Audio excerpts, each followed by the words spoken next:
Good evening all of you. आज हम देखेंगे फाइलम्स हेमिकोडेटा का पार्ट 2।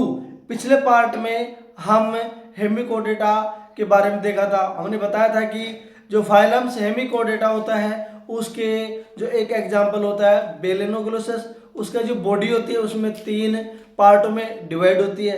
एक पार्ट का नाम क्या होता है प्रोबोसिस, दूसरा क्या होता है कोलर और तीसरा पार्ट क्या होता है ट्रंक, यानी कि उसकी बॉडी 3 पार्टों में डिवाइड होती है। आज हम देखे हैं फाइलम्स हेमिकोडेटा का पार्ट 2। देखो इनमें जो एलिमेंट्री कैनाल होती है ना, एलिमेंट्री कैनाल यानी कि माउथ से लेकर के एनस तक, यानी कहने का अर्थ ये हो गया उनमें जो आहार नाल होती है बिल्कुल क्या होती है कंप्लीट होती है, माउथ से लेकर के गुदा तक उपस्थित होती है।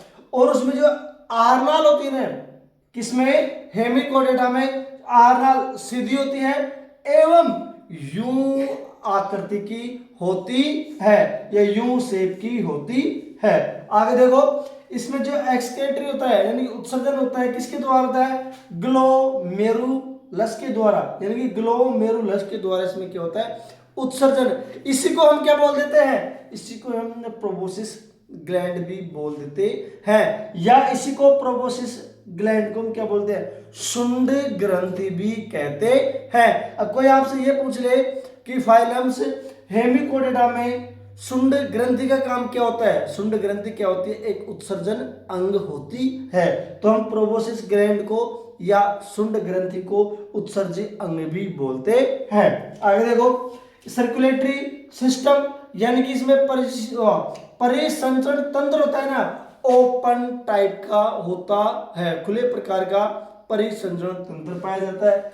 और श्वसन क्लोम्स के द्वारा होता है, ध्यान रखना रेस्पिरेशन क्लोम्स के द्वारा होता है। और रिप्रोडक्शन किस प्रकार का होता है यूनिसेक्सुअल, यूनिसेक्सुअल का मतलब क्या हो गया एक लिंगी होते हैं, एक लिंगी मतलब इसमें वो मेल अलग होती है और फीमेल अलग होती है। देख लो मेल अलग होती है, मेल अलग और फीमेल अलग, यानी कि मेल एंड फीमेल दोनों क्या होते हैं अलग अलग होते हैं। आगे देखो परिवर्तन, परिवर्तन किस प्रकार का होता है इनडायरेक्ट, ध्यान रखना जब भी परिवर्तन इनडायरेक्ट होगा तो लार्वा बनेगा।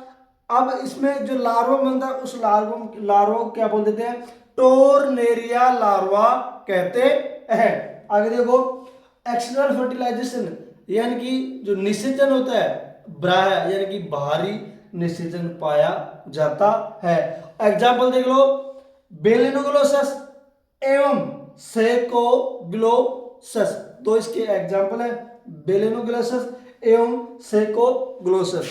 देखो क्लास कैसी लगी, अगर क्लास अच्छी लगी हो तो ज्यादा से ज्यादा इसको शेयर करें, बेल आइकन घंटी को दबाएं एवं कमेंट करें। जय हिंद जय भारत।